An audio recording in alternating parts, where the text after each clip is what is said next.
چنانچہ مدینہ ہجرت کے بعد سب سے پہلا کام جناب نبی کریم صلی اللہ علیہ وسلم نے مسجد نبوی کی تعمیر کا اپنا بیس کیمپ قائم کیا. سب سے پہلا کام مسجد نبوی کی تعمیر فرمائی تاکہ ایک جگہ ایسی ہو جہاں سارے مسلمان آپس میں آ کے بیٹھے ہیں, آپس میں ملیں, آپس میں جمع ہوں, آپس میں ہم گفتگو کریں, جو ان کو پیغام دینا ہے وہ یہاں سے ان کو پیغام دیا جائے. تو سب سے پہلے جناب نبی کریم صلی اللہ علیہ وسلم نے مسجد نبوی کی تعمیر فرمائی.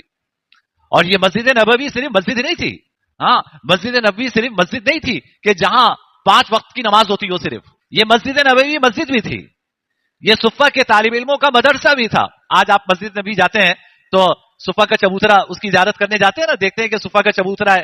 یہ وہ صفہ کا چبوترا وہ ہے کہ جہاں وہ صحابہ کرام قیام پذیر ہوتے تھے جنہوں نے اپنے آپ کو دین سیکھنے کے لیے وقف کر دیا تھا.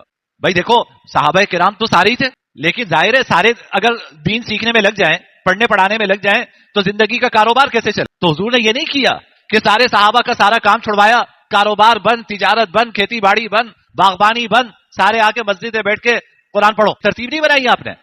آپ قرآن کریم نے فرمایا فلولا نفر من كل فرقة منهم طائفة ليتفقهوا في الدين, کہ بھائی ہر بڑی جماعت میں سے ایک چھوٹی جماعت ایسی ہونی چاہیے جو اپنے آپ کو دین کی سمجھ حاصل کرنے کے لیے مختص کر دے.